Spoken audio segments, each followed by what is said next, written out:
Isang mapagpalang umaga po mga kabayan. Welcome sa ating panibagong update rito po sa PNR South. Dito po mga kabayan sa mismong Banlik Station. At dito po sa katabi nitong Banlik Station mga kabayan, dito na po itatayo yung future Banlik Depot sa PNR South mga kabayan. Na ngayon ay puspusan na ngayon ang paggawa dahil po ay parating na rin po yung mga bagon, no? 60 unit na bagon dito itambak sa mismong Banlik Depot. Katabi lang mga kabayan sa mismong Banlik Station mga kabayan. Itong banda sa kaliwa, yung may yan na po yung container terminal. Itong gawing kanan, ang bakanting lote na yan mga kabayan, yan na po yung Banlik Depot. Dito po sa PNR South mga kabayan. Ayan po, napakalapad na po yan mga kabayan. Sobrang lapad na po yung lalagyan ng depot rito. At maya maya mga kabayan, ipakita ko po yung mismong actual na pag-drilling, no? At yung bahay na yan, yung mga kabahayan dito sa baba, katabi ng San Cristobal River, yung mga bahay dyan at matamaan dyan sa paglagay ng depot, may mga bahay rin po dito sa dulo, bandang kanan, yung pabahay ng gobyerno para po sa maapektuhan itong PNR South. Yan po mga bayan, no? Dito po tayo sa ating ipakita ko po sa inyo yung mismong kabuoang view nitong depot. Ayan po yung mga pakanting lote na yan. Mahaba po yan mga kabayan, no? Kasunod po yung sukat nito sa PNR North sa may Clark. Mas malaki yung sa Clark. Ito naman po mga kabayan sa mismong Calamba City, no? Mula rito sa depot, mga 3 kilometro, 4. Ito na po. Ito na yung Calamba City Hall, mga kabayan. Na kung saan, dyan po mag-e-end yung PNR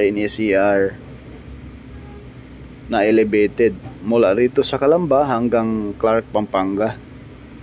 Na may habang 147 kilometers, mga kabayan. Na may 55 stations. Ayan na po yung Calamba City Hall, no? Na kung saan dyan mga bayan magkakaroon po ng station dyan. Napakaganda rin po dahil may mga universidad po dyan mga kabayan. Napaka-strategic. Kita nyo naman yung mga kabayan. At ito na po yung mismong Old Calamba Station. Ayan sa baba natin.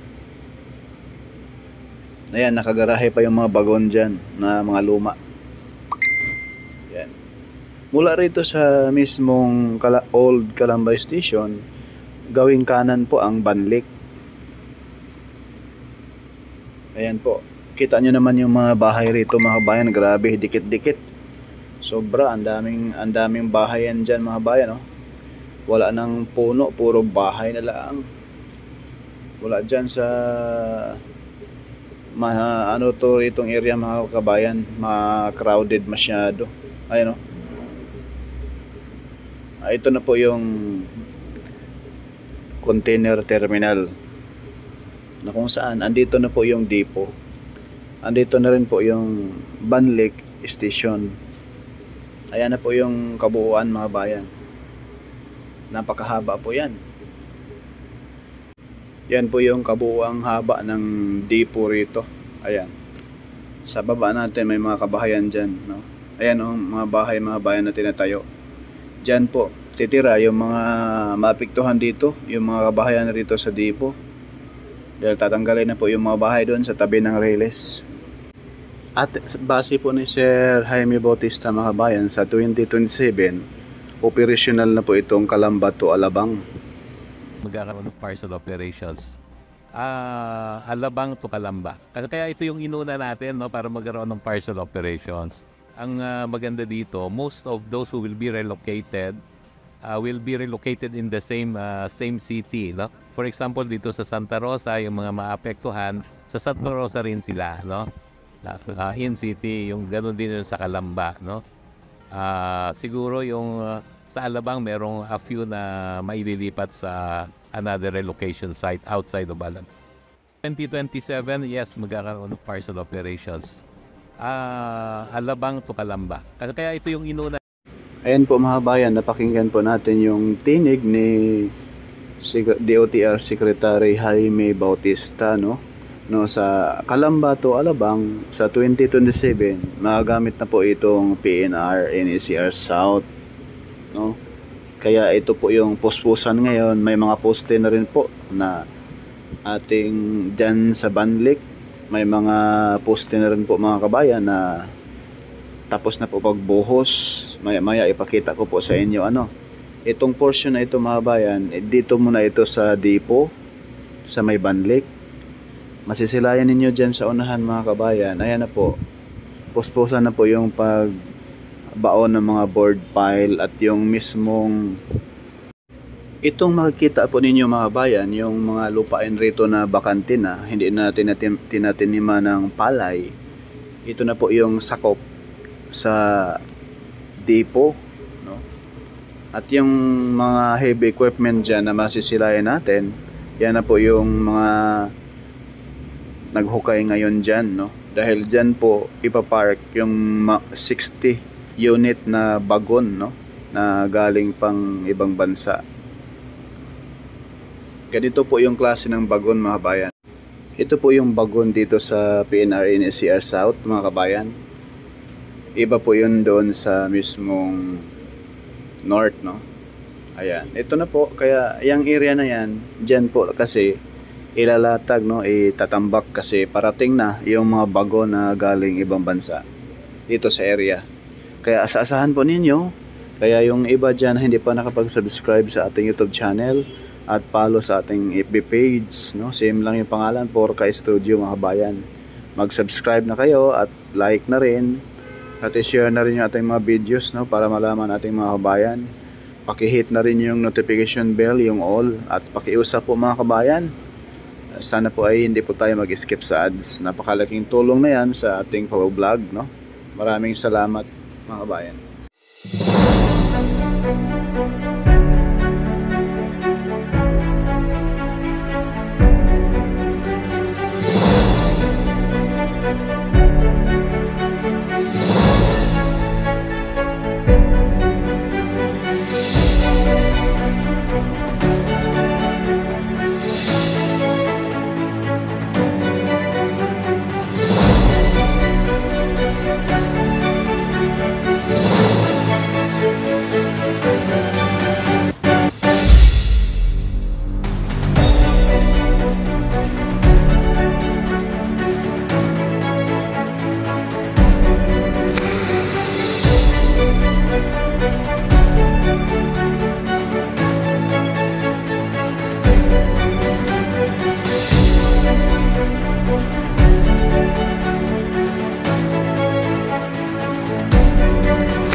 Ngayon po mga kabayan, lipat po tayo doon sa Mamatid Old Station. Ito na po mga kabayan. Dito po sa Mamatid Old Station, ang unang poste sa PNR NECR South na itinayo. Ito po yung Pier 1150. Gilid mismo ng Old Mamatid Station. Ayan na po mga kabayan, yung pinakaunang poste sa gawing kanan natin. Ayan na po yung Mamatid Station dyan sa gilid mismo. Ito na yung pinakaunang poste mga kabayan, Pier 1150. Ayan, baklas na po yung cover nya, no? Tinanggalan na po ng cover dyan. Ayan na po. Mataas po yan mga kabayan. Yan na po. ito yung pinakaunang poste dito na nakatayo sa PNR in SCR South.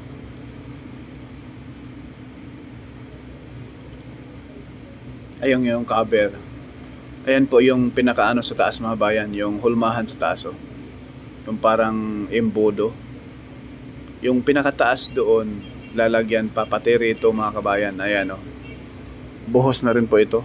Yung 11 Pier 1149.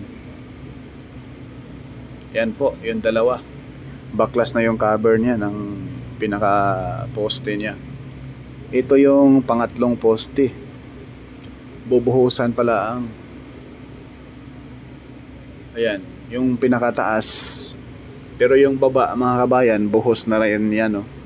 May pre-cap pa, may ano pa siya, cover mismo. Ito yung pangatlong poste. Dito po ito mga bayan sa area ng Cabuyao City, Laguna. Ito naman po yung pang-apat, no? Buhos na yung baba. Tapos dudugtungan pa po para mataas yung ano niya. Dito sa area na to mga bayan ay mataas po, no? Standard lang din po ito mga bayan. Baka abot sa ano to, 10 feet or ano, 12, no? Ayan, itong way na ito mga bayan, approaching po ito doon sa Cabuyao proper. Itong area na ito.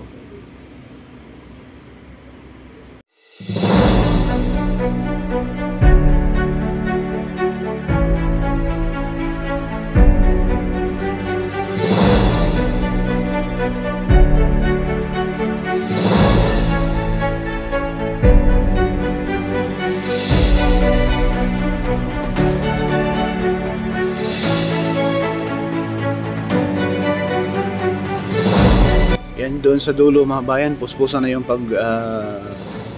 babao ng mga rivers doon. Ayan po mga bayan yung ating update. Maraming salamat.